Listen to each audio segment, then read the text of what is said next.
Does eternity scare you? On occasion, I will have either an email or maybe when I'm traveling, someone will slip me a note or want to talk with me about this. They will tell me, hey, listen, Brad, I'm a Christian, but the idea of going into heaven where there is no time, or else just going on to where there's another tomorrow and another tomorrow and another tomorrow is absolutely terrifying. I'd like to take a number of videos here and talk about this because I don't want us to look in ignorance at what God has promised for us whenever we look in the scriptures about time. The first thing is, let's dispel one thing that is common among a lot of Christians. In the Bible, in Revelation chapter 10 and verse 6, we see in one translation there is a really poor rendering of this particular narrative, and it confuses a lot of people. In this one particular translation, it says, an angel will stand up and he proclaims that time shall be no more. As a matter of fact, I remember back in the 60s as a child hearing this song, when the trumpet of the Lord shall sound and time shall be no more. And so the thought was, when we get to heaven, there's no more time. But that's absolutely not so.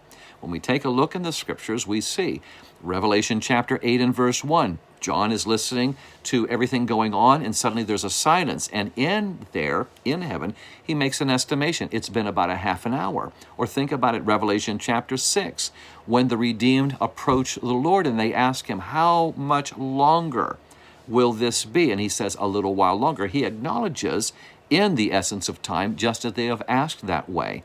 And then we think in Revelation chapter 22 of the trees that are bearing forth fruit on a monthly scale. Now, this is not earthly time. 2 Peter chapter 3 and verse 8 tells us, don't ever confuse the two. A day is as 1,000 years, and 1,000 years is as a day. See, we're talking about the God of eternity. And God, Isaiah chapter 57 and verse 15, inhabits eternity. What does that mean? That there is no time? No, it's in a whole new essence. And it's hard for us to grasp right now because as we look at time, we tend to, as Merriam-Webster dictionary says, it's a measurable series of events. Now, Einstein argues that and says, no, we're acting as if it's absolute, because 1 second is the same in Australia as it is in the Antarctic and it is in Miami, Florida, then it all has to be the same. But he says, no, it's relative. And he starts going into his discussions. Gravity affects it. Speed affects it. So even here on this globe, we really don't have a grasp of time. And it becomes more confusing, as we see, when we start talking about heaven. There is time. It's a heavenly time. It's from the God of eternity, El Olam, the everlasting God. Let's talk some more about this.